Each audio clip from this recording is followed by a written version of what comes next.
Hey guys, welcome back to the Ghost and Friends YouTube channel, joined by Daily Joy and Terrible Tiffy 12. Welcome to the channel, ladies. How are y'all doing this evening? Great. How are you? I'm good. How are you, Tiffany? I'm good. I'm excited. Of course. It's always fun talking LSU Bama. Like, I'm not even an LSU Tiger or an Alabama Crimson Tide fan, and I am very psyched for this matchup.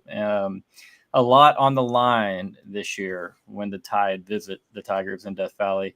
What are your initial thoughts? You nervous? You excited? A little of both? And then kind of what are you thinking going into this one? Maybe as far as like a confidence level, I'll say. Joy, we'll start with you. I would say I'm probably at a 5. I am just like so neutral about LSU Alabama just because I just never know what's going to happen in this matchup.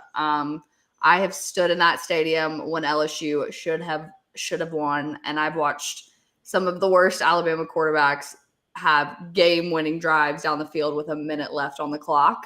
And then I've watched Joe Burrow win, and then I've watched overtime wins. I've watched Alabama teams completely destroy us. I have experienced every range of emotion you can experience when watching an LSU Alabama game. And more negative than positive because they have dominated this series. And I have zero issue saying that. And if you're an LSU fan that does, you're unaware of reality. Obviously this season feels different. This does feel like a different Alabama team. And obviously there's the fact that the GOAT in college football is no longer their head coach, but I'm not, I'm also, there's some question marks on this LSU team. So I think to get ahead of myself too aggressively would be a little bit foolish. So I'm 50% excited, 50% nervous, and very neutral on my emotions going into this game on Saturday. I mean, that's understandable, especially, and not to twist a knife or anything, but considering the last time that we saw the LSU Tigers was that second half in College Station against A&M, that probably pretty hard to watch. I know not many LSU fans probably went back and rewatched that one, but how about you, Tiff? How are we feeling about the Tide as you go on the road? 0-2 so far in conference play on the road, but you're still a road favorite when y'all visit LSU. What are your thoughts? How are we feeling? So I don't trust the odds when it comes to Alabama this season because, as Joyce said, this is a different Alabama team. And I think if you're an Alabama fan and can't admit that facing SEC opponents away is scarier than when we had Saban, then you're not in touch with reality either. Playing in Death Valley is no joke, and any SEC team will tell you that. It's one of the hardest stadiums to play in my opinion, if not the hardest in the SEC. And I think we're going in there. We're going off of a good conference win against Mizzou, but I think, I mean, this is Alabama's, or what people are saying, Alabama's last true big test, right? Like, we beat Georgia, lost against Tennessee. And to be frank, I between those two knew we were going to lose one and win one.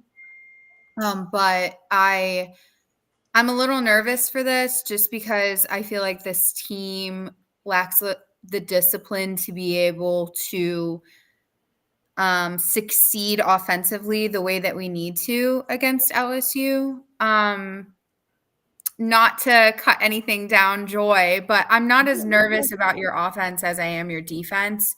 And I think our offensive line has some issues that I'm worried about. Hopefully we can fix those and get it together, and the Milroe-Williams duo can knock it out of the park. But if LSU can find an answer for that, then that makes me a lot more nervous. Is the offensive line, is that the main concern you have with your offense, or is there something else to go along with that? Well, with our offense, yes. Milroe makes me nervous.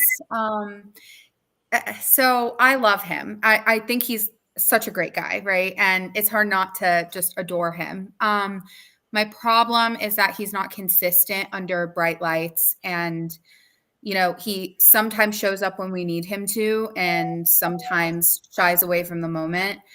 And that makes me nervous in a hostile environment like Death Valley, when there is like this rivalry between the teams, and I think they both have a fair shot going into this game. That makes me nervous.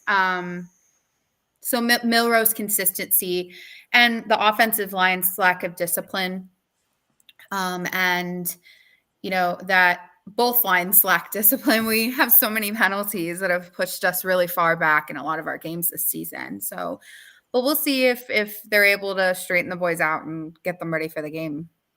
Yeah, no doubt. I mean, a bye week goes a long ways. My team also just had a bye week. My team also has had numerous issues with the offensive line, including penalties. And so I would be wrong to sit here and rule out that Alabama could fix these issues when I'm hoping my own team is begging. But yeah, so I'll say my take on the game later on. I feel very strong about one side of this game. I have a feeling of what I think plays out. But for you, Joy, if LSU wins this game, who makes the difference for the Tigers in your opinion? Who steps up? Is it Nuss having a bounce back game? Is it Caden Durham, Kyron Lacey? Who someone defensively? What do you think? Yeah, I think it's going to be a combination of a couple different things. I think for starters, our leadership on our offensive line, Austin Dellinger, just had surgery. So we're starting a true freshman at guard. So our offensive line is going to have to be prepared. The good news is you didn't lose your 2 first rounders. Will Campbell's still there. John Emery's still there. So your leadership, for the most part, is still in there, but you're going to have a freshman that you're going to have to guide in probably the biggest game that he could potentially ever play in. With that being said, that line has got to open up the run game. We have struggled in the run game all year. We were able to run against Arkansas. Caden Durham has shown flashes throughout the year that he was going to be the guy. Obviously, Emery went down early in the season. That wasn't ideal. But between Caden Durham and Josh Williams, they have got to do stuff on the ground. We've got to get them going. I think Nuss just has to be more confident and play smarter football. I am used to like the most dominant of Alabama defenses, and I don't feel like this is that Alabama defense that we're super used to seeing. So if Nussmeier can just play smart ball, then I think we'll be okay in terms of his passing game. I say this all the time. The blessing in playing Alabama is that LSU is not their Super Bowl. We are A&M Super Bowl. So, which side note on that one, Ghost, we both had a bye week, but we both still won the bye week. So cheers to that. But I think that, that doesn't make me as nervous in this game. Also, I just think these guys fed off of the environment when LSU played Ole Miss. And I think that they're going to do that again this Saturday. The thing that no one tends to remember about that game is that LSU never had a lead. Like LSU never led in that game, and that crowd never stopped. They did not relent. They did not leave. They did not walk out. And if you think the LSU environment was crazy, that Alabama environment is going to be 10 times that. And so I think a combination of all of those things, our defense has gotten consistently better throughout the season. So I think if they just have another game where they just get a little bit better, then I like our odds. But again, I think it's 50-50. This game is such a toss-up for me. Neither team is this like premier team that we're used to fielding, I feel like. And it's just it just has a different aura to it. Yeah, Joy, we're gonna have to fight over whoever gets to be A&M Super Bowl. Okay, Look, you can have. Here's the deal. I want you to be A&M Super Bowl. I hope they print the cups for you. But the last game they printed cups for was ours. So I hope that you become the Super. I hope take it back. I don't want to be their Super Bowl. I'm sick of being the Super Bowl. There you go, Mr. Matt. Appreciate you watching, buddy. All you guys tuning in and watching, do me a favor, throw a like on the video for these ladies. They're great. Tiff's first time on the channel. Joy always does a great job. I agree with a lot about what you said. It's going to be a big bounce back spot for Nuss. I don't think that sitting and waiting 2 weeks between games hurts you guys. It's just more time to focus on what you just did in that second half in College Station when things fell apart. I would imagine guys are like seething, just ready to get back out there and show that's not who you are. And so for that, I really, I like the extra bye week. Easy to get the guys motivated this week, you would think. But at the same time, Nuss can't go out there and make some of those same decisions that he did.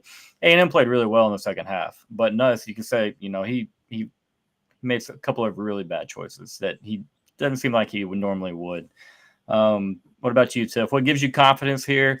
Who, if any, for Alabama do you need to see step up? Is it Milrose? He's gonna have the ball in his hands every time. Somebody else? Is it the guy that he can't? I don't want to say his age because it's a played out joke, and I don't have any other jokes. Is it Ryan Williams? What do you think? Yeah, so I think the game is going to depend on Milroe. He has to step up and lead the team. Joy was right that our defense isn't, but our defense hasn't been the standard Alabama defense for the past 3 years, in my opinion. They lost some of that grit and aggressiveness. In that, though, they gained some agility. They gained where they didn't make up for in like brute force. They made up for in tactic, in my opinion. And I think that forced a lot of adjustments from teams the last 2 years that Saban was coaching. This year, we're sort of still riding off of that, but obviously with a huge shift in our coaching staff. But I think Milroe has to lead the team, right? And I know that seems like the obvious answer, but I think in some situations, like against Georgia, Ryan Williams really saved the team and propped up Milroe when I think it needs to be the opposite. A good quarterback makes all the other players look better and Right. not the other players making the quarterback look better. And I think in a situation where it is pretty evenly matched, I think that's without a doubt, in my opinion, we need Milroe to take us over the edge and to play hard, play consistently, and play smart. And mostly, I think if he plays to LSU's defensive weaknesses, then I think he's going to be able to do well. I mean, he can run. He's got a great build for it. He's very hard to plan a defense around when he plays smart. And so if he does that, I think that puts us over the edge. But I mean, we'll see. I'm a little scared with how he's going to play in Death Valley with how hard the LSU fans go. It's already a hard game in Tuscaloosa. I've been to an LSU game in Tuscaloosa, and it's still scary, even though it's at home. So I can't imagine what it's going to be like away for the boys, but I guess we'll see. I'm pretty up in the air for what my expectations are for Saturday. I get it. I mean, you've had a team that has played in a lot of close ball games. You could easily be unbeaten. You could have easily picked up 3 or 4 losses. And so, like, I get it. You need to see which Alabama team kind of shows up. It's going to be a 4-quarter game, I feel like. Fans, y'all know and are prepared for that. Y'all have done this dance for a long time in the SEC. I'm very excited.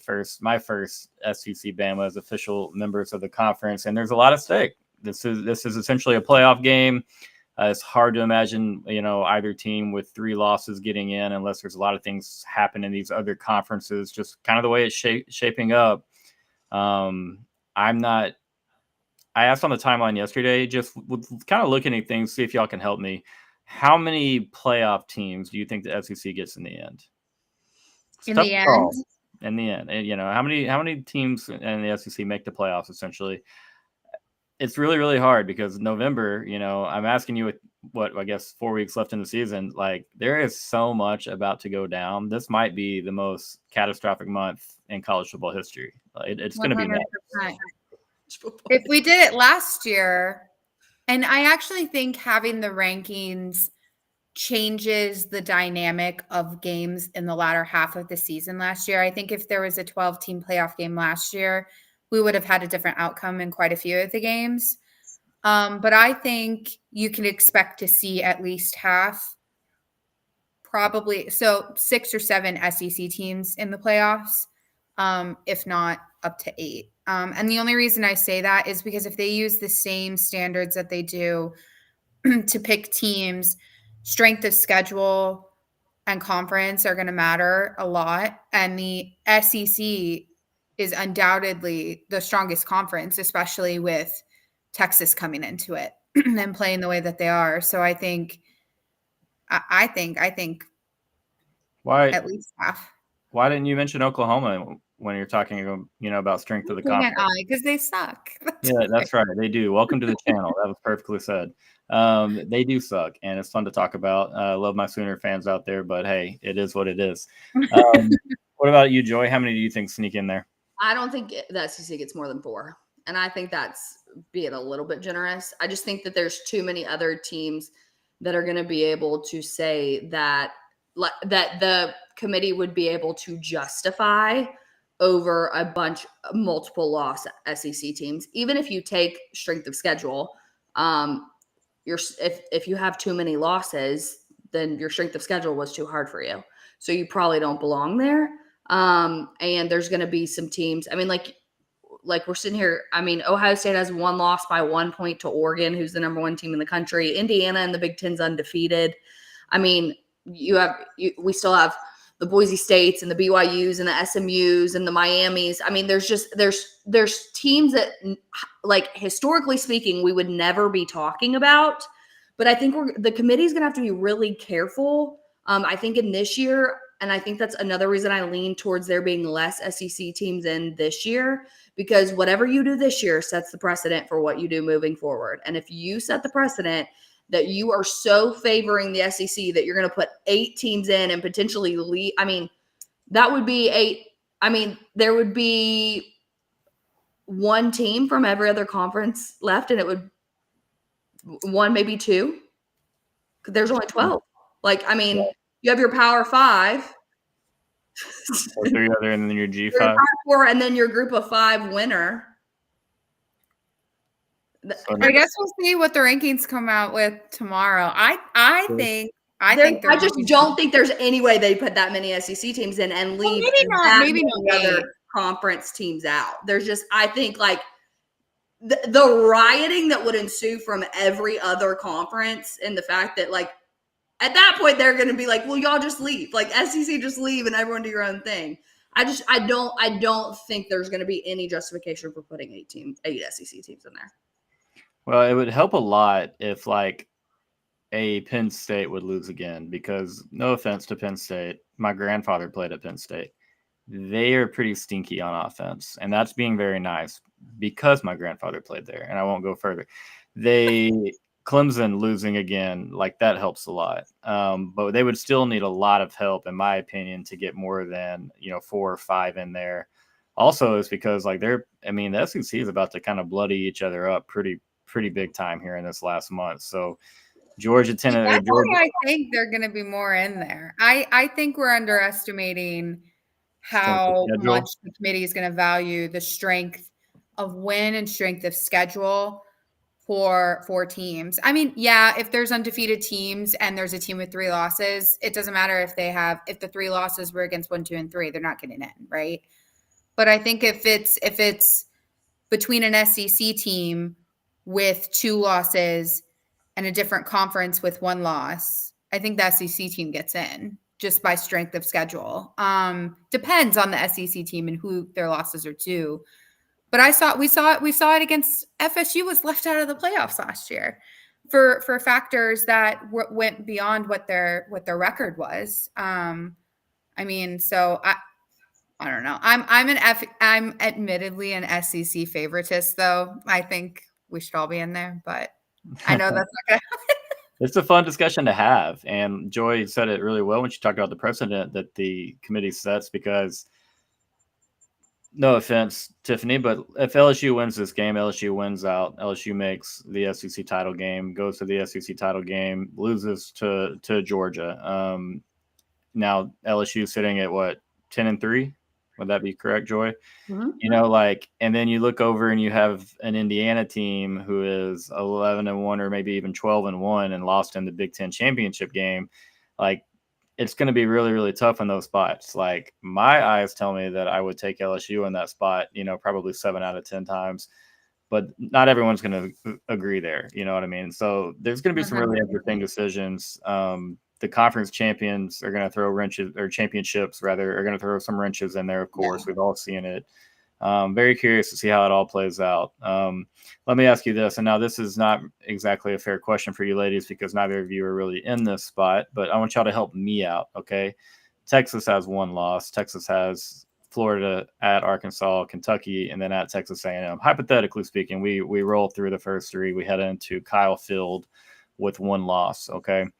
Obviously, you want to win that game, but let's say we lose this game and backdoor into the SEC championship game. Are we going to get punished for losing that game at 10-3 when, for me, kind of, I'm almost like, I would rather just, however the tiebreaker system works, leave us out. We'll sit here at 10-2, but only if that guarantees you a spot. So, yeah, I mean, I don't know. It's going to be really, really tough, and I hate thinking that as a fan, like, oh, no, we don't want to play in the SEC title game. But, and I'm not saying that that's entirely my thought process, but it makes you question things because I don't want to be punished for making the conference championship. Yeah, I've thought about that a lot, about if you want to make your conference championship, if you already potentially have 2 losses, like if that's going to cost you your playoff spot. And there's also the factor that if you don't play in your conference championship, you could potentially get a first round, like you get a home field advantage in the first game. Like you're almost punishing the people that make the SEC championship. Like the way the 12-team playoff system is set up is not ideal, and it does not reward the people that are deserving of the reward. And so, yeah, there's 2 sides to this coin, and I'm gonna say this is if I were really in your shoes as a Texas fan, I would love to be able to look at every single Aggie and say, we made the SEC championship in year 1, and you've been here for how long and haven't made it. That would be fun. You also, if you got to stay out of the championship and you still got to make the playoff, you still get to say that you made the playoff before they did. So you get bragging rights either way. I think ultimately Texas is a program that wants to win national championships. And I think the best position that you have to do that is to not make the SEC championship. So at the end of the day, your program is going to be a whole lot more proud of a natty than they ever would be of an SEC championship. And so I think that's a risk you have to be willing to take. And you're not a program that, like, you do have a legitimate chance at a national championship. You're not one of these programs that's like, oh, we can win our conference and then like we might be able to make it somewhere in the playoff depending on where we get it. You have a legitimate shot at a natty. And so I think you take the path that gets you closest to winning that national championship.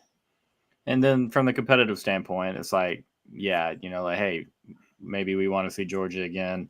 But then again, there's also the 12-team playoff, and Georgia's going to be a part of that, right, barring a meltdown here. Next 2 weeks could be really fun, for us Longhorns, Crimson Tide, and Tiger fans. Georgia at Ole Miss, and then they get Tennessee at night. Obviously, they're at home for that one. Is there a particular team in the SEC that y'all just like naturally root for that's not, your direct rival? So Tiffany, that's not Auburn. Joy, I think last week you had 5 rivals. So our real rival is Tennessee. New age Alabama fans will tell you our real rival is Tennessee. Auburn's kind of just there. They think they're more important than they are. Ruh-roh. What about you, Joy? I mean, I know this year in particular, is there anyone that, since you do have a couple of new members in the conference, you can step on my toes if needed. Anyone that you just like really kind of enjoy, hate watching this year? I mean, it's pretty much always going to be the same. It's been kind of fun because I feel like, and Ghost, you might disagree, and Tiff, you might have had a different experience. I didn't have a ton of Texas fans like chirping that about entering the SEC. Like it kind of felt to me like y'all just thought you belonged here, and I was okay with that. Like the confidence of being like, our athletic programs are good enough to compete here. Like I have 0 issue with that. I did hear way more chirping from Oklahoma fans. Okay. And when you have to be that loud your height, like your inferiority is showing. And Yes. that so far is exactly what happened. Your football team sucks. Your only hope at competing in the SEC at anything legitimate right now is your gymnastics team, which by the way, LSU kicked that ass in that last year too. So I am kind of it's been kind of pretty to watch the team that I felt like walked into our conference with the most confidence and thought they were going to like roll over everyone and thought they were just so much better. And I wanted to be like, you couldn't even win the conference you were in. Like, what makes you think you're going to walk in the arm? So the humble pie that Oklahoma's had to eat has been pretty beautiful to watch. True. I agree. I think Oklahoma. I did hear some. So, like I said, my husband's a diehard Texas fan, and which was fun times when we had that series for Texas, Alabama. We've lost to them at home before, but I think I did hear the general consensus that I got from Texas is yes, that we belong here. I did notice, at least from some SEC teams, namely fans on social media, I saw fans from Tennessee kind of go at it with Texas fans for who is the real UT. But other than that, I think Texas, people forget that Sark is SEC bred, right? And even Saban has said multiple times that Sark built the team like an SEC team. So you guys came in ready, guns blazing, and Oklahoma just kind of expected to show up at the party empty-handed, right? And I think that was their problem. They weren't ready for it. They thought that because they have a decent rivalry, I don't even know if you want to call it that anymore, with Texas, and Texas is good, that automatically meant they were going to be able to play with the big boys in the SEC, and that obviously wasn't true. They can't even play with the little boys in the SEC. Yeah. I'm like, y'all need to go back to junior high. Like, you're not in the high school league. I don't know why we're just slandering the Sooners this way. They scored 2 touchdowns on offense last week. Chill out, guys. 2. They scored twice, and in October they only scored 3 offensive touchdowns. So November they're trending up. Okay, so but no, really, up from the basement of hell means you're still. This is true. Absolutely in the basement of hell. And one of the funniest parts about it all, and like, I love the Red River rivalry. I'm a huge fan. And obviously it's my favorite day of the year. I just love what it means to both fan bases. But the second that Lincoln Riley left them in the wind after losing to Oklahoma State, by the way, great point on Oklahoma not even winning the Big 12 recently. I don't think they've won it since COVID. It's been a while since OU's had a conference championship, which feels good to say because for a while there, they were winning it every single Big 12 title. I mean, their biggest recruiting tool that they use is the Heisman trophies that Lincoln Riley won them when he was there. I'm like, y'all bash the man, but then that's what y'all pull out when you need to recruit someone. Like, and the best part is that happens the November after Texas and Oklahoma announced they're moving to the SEC. And I'm going to just tell you how it is. Lincoln Riley was terrified of Oklahoma and taking them to the SEC. He wanted no part of it.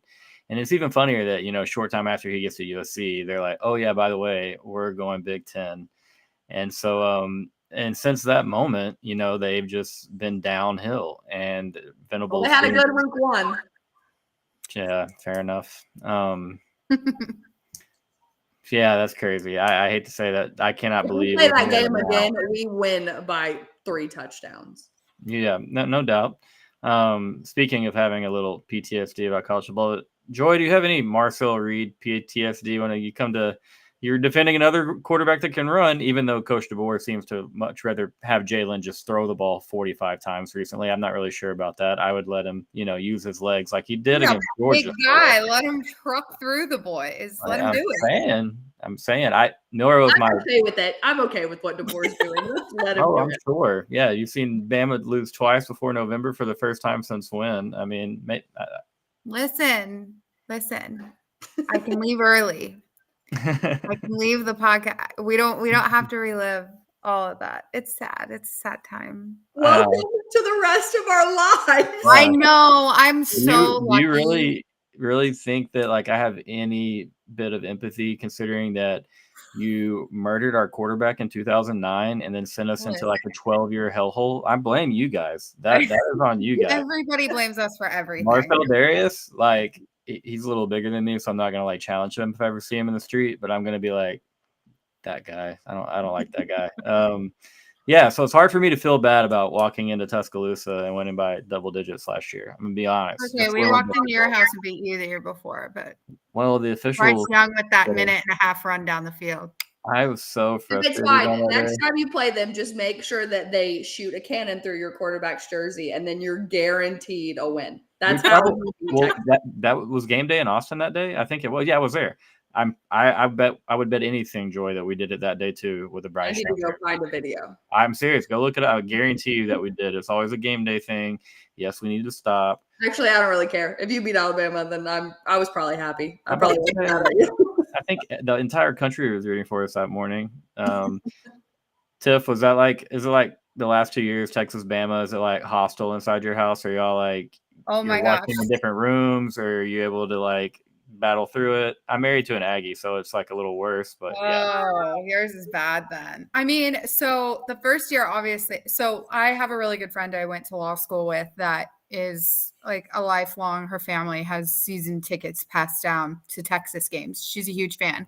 So she was able to take us to that Bama game with great seats in Austin. And I wasn't allowed to wear anything Alabama. I literally had to wear a tan shirt and jean shorts.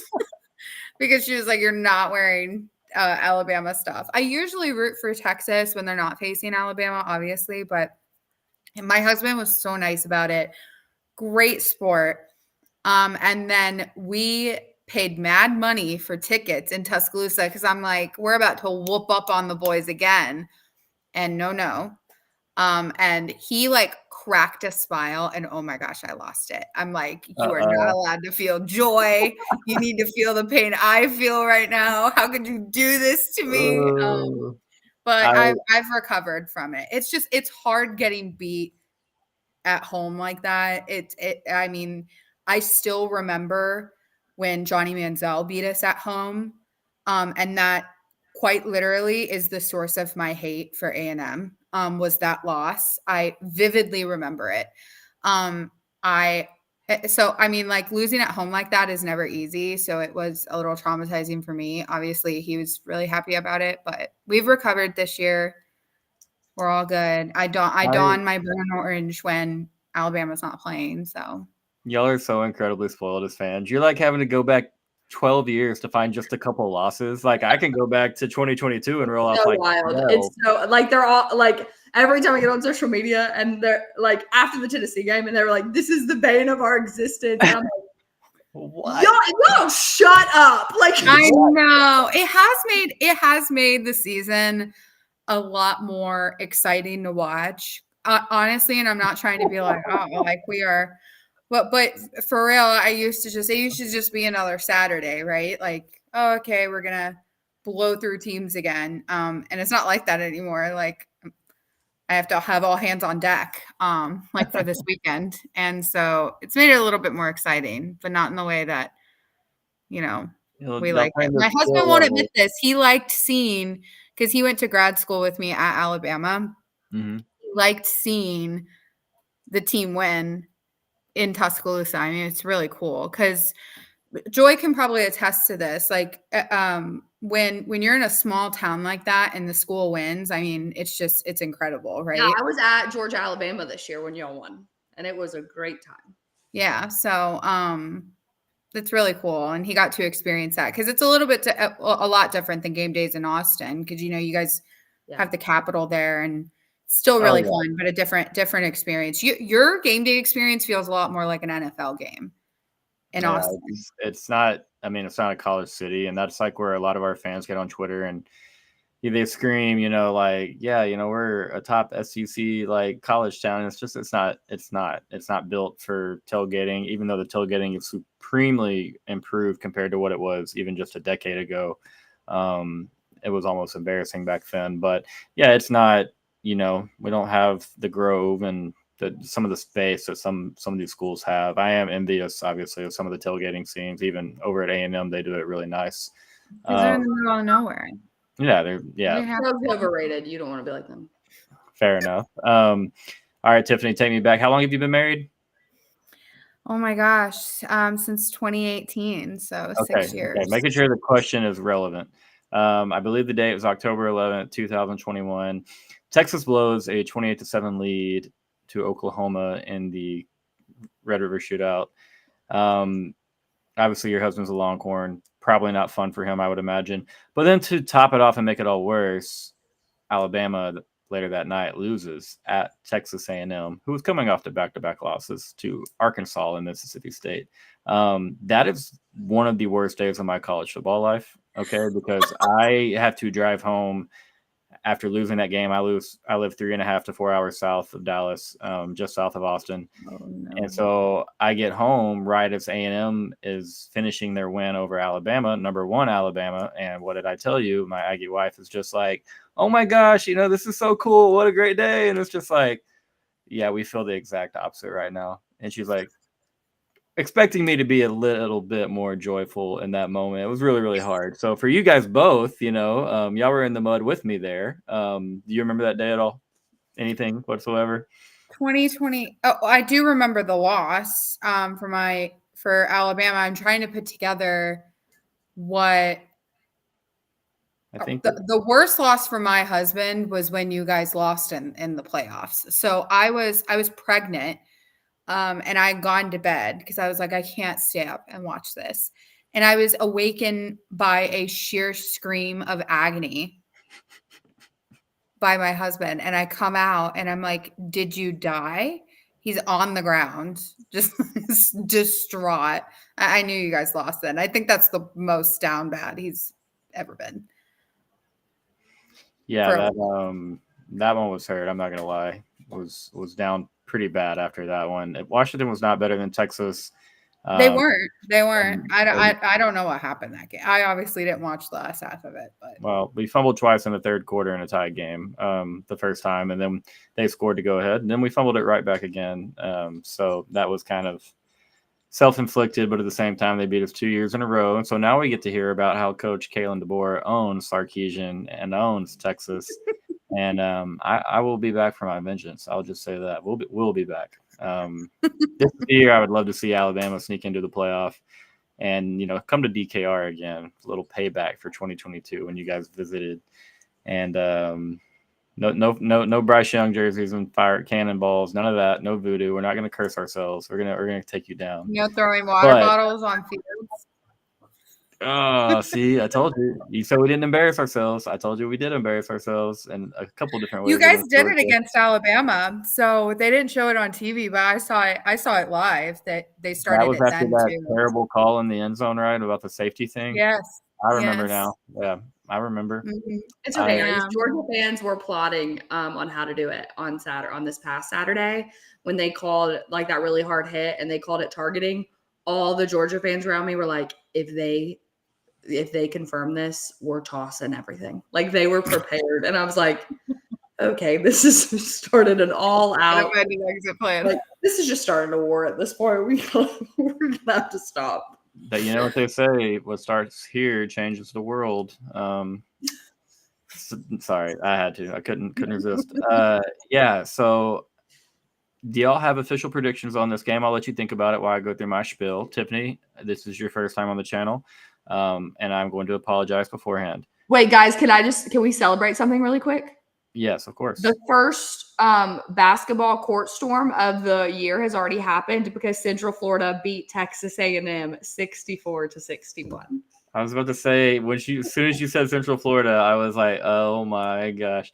Yeah, Buzz Williams and A&M's early season struggles over there are really odd. They always get like really, really hot at some point during SEC play, but they always lose to a couple of no disrespect to UCF. It's a Big 12 school now, but that's a pretty bad loss. Oh my gosh, I'm so happy. I'm pretty excited to tweet about that. Very get involved, so sorry. Yes, predictions. Tiffany, going back, I apologize. First time on the channel, you have like the cutest Twitter son on the planet. I don't hate me, but I kind of feel like LSU is about to do really mean things to Alabama. Okay. Payback. You get if I kind of look at it the same way I looked at South Carolina and A&M. It's just a tough spot. LSU to me should be so peeved off after the way they played. That second half at A&M, let Marcel Reed run all over him. I don't know. Does Coach DeBoer let Jalen Milroe, Justice Haynes, Jam Miller, does he let them run the ball? If he can do that, then I feel like I could eat those words pretty easily. If he will let Ford just kind of do his thing, but if he tries to drop back and throw the ball, LSU's pass rush is pretty dang good. Secondary has been really good. I don't know. It's not even. I love Milroe. He might be my favorite college player, but I don't love what Coach DeBoer is doing with him. Am I crazy? Do you think there's a chance that I don't think LSU you're could win? crazy. I will say though, it was atypical of Saban to let Milroe run as much as he does, because if you looked, and I say this because this is going to bleed into my theory about what happens on Saturday, but Saban does not like running quarterbacks. He took it out of Tua, took it out of Jalen Hurts. They were both really agile quarterbacks who can make the decision to run, and Saban coached it out of them. In the latter half of their college careers, both of them. They obviously had to readjust in the NFL, but that's just who Saban was. If you look at quarterbacks, and I feel like he kind of let Milroe do his thing in Saban's last year at Alabama, which was unusual. And we were hoping that DeBoer would come in and kind of frame what Milroe needed to do a little bit more. Milroe's not the most accurate thrower, obviously, so I do get scared when he kind of makes those long throws. And Ryan Williams has saved him a few times, I think, from really risky plays that could have turned out really bad. But I think DeBoer is really smart. He's a really smart coach, and my husband and I have talked about this all the time. We say he's a coach killer, right? He is able to take teams that are otherwise really prepared and manipulate an offense that works against their defense's weaknesses really well. Whereas Saban's forte was obviously defense, right? Right. And DeBoer offers something a little bit different. So I think it depends. I think if he lets Milroe and gives Milroe the confidence, like I said, Milroe's going to make or break the game on Saturday. I'm still 50-50 in the air if we're going to win. It's really hard to win in Death Valley, and it's really hard to win when you don't have discipline and confidence. And I don't know if the Tide has enough of either of those things to pull out a win. And the only way they can do that is with Milroe, like, leading the charge. So I think we'll know in the first. I know people have said it's going to be a close game, but I think like real Alabama fans who have watched this team will know in the first 5 minutes of the game if this team is going to have the drive to at least make it a close game and pull it off. So I guess we'll see. That. No, I think you very well said there. I want to see you run the ball primarily because like that sets up what Jalen Milroe does best in the passing game, and that's throw the deep ball. He throws a beautiful deep ball. He really does. He hit a couple against Texas last year when we came over there. Hit some all year long, throwing to my guy Isaiah Bond, fun to watch. But it's hard to get safeties and members of the secondary to creep up so where you can slide behind them with the deep balls when like you don't have a running threat. And I'm just not used to seeing Alabama throw the ball so much. It's odd, you guys are running the ball basically at will for 15 plus years. Well, we had running backs and then quarterbacks who did it. Yeah, I grew up in like watching Derrick Henry play. It was not grew up. I was at Alabama and got to see him. So that's a pretty fun time to be there. I will say I do root pretty hard for Milroe and then Jam Miller being two Texas kids. Easy to root for those guys.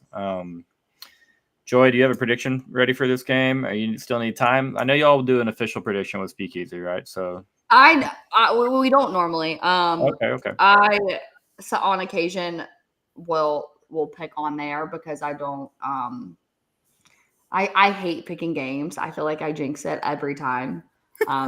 And so that part Expect makes the me fan to nervous. win every single week. Yeah, that part makes me nervous. I lean towards LSU based on the home field advantage.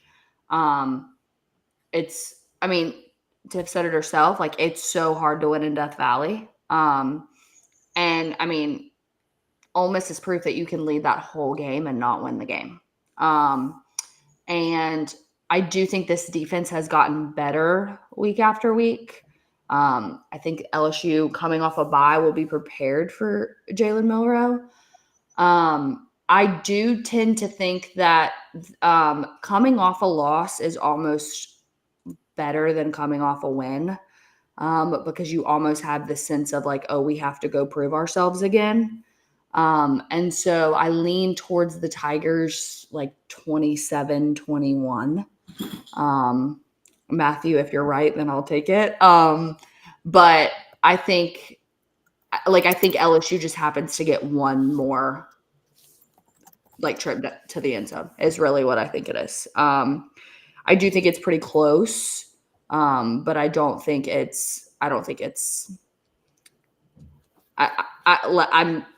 50-50. Like, don't know for sure.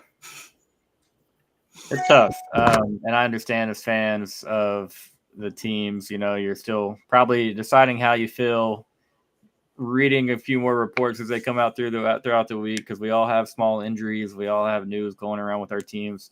I don't know if y'all are similar to me. My confidence changes daily with my team. It doesn't matter who we're playing. We could be playing Florida. We could play Georgia Tech. We could be playing whoever. I'm a mess all week leading up to games. I'll just say that. I would love for Milroe to prove me wrong here, for Alabama to prove me wrong. I have LSU by 10. I'm going to say like a 34-24. I think LSU coming off that A&M loss is just going to be – I mean, I would anticipate them being very, very ready for this. The Missouri win doesn't really do it for me for Alabama, and it's not to knock on Alabama. You beat a bad team the way that you should. It's just that we saw Texas A&M, Rel, Missouri. They're bad. They're bad right now. No, they only have 2 losses. Yeah. And but hey, Alabama looked a little bit more physical, kind of vintage Alabama with Saban, a little bit more physical, a little bit more tenacity in that game. So they show up with that. I think it could go down to the last possession like we saw last time they went to Death Valley. It was an overtime, right? Or yeah. Great game, Jaden Daniels. But yeah, so rolling with the home team, I think it'll be a big time. I think Nuss. I think he's going to be a fantastic player. I think he'll compete for Heisman's and SEC Player of the Year, Offensive Player of the Year later in his career. But he's still just a guy in his first year, and I would expect him to play pretty smart with the football after turning it over several times there. But if Alabama's able to turn him over a couple times, then I think it gets really, really interesting. Ladies, thank you both for being here. Thank you for doing this. Tiffany, I hope you don't hate me for predicting the Tide, who are 3-point favorites to lose by 10 points, double digits. But we'd love to have you back if you can move past that. Of course. Absolutely. Well, Joy, thank you. It was so great talking to you guys. Yeah, it was nice to meet you. Yeah, a lot of fun. Nice to meet you too. Yeah, thank y'all for both again for being here. Everybody, if you haven't already, please throw a like on the video for these 2 ladies. They were fantastic. Enjoy the rest of your week, and best of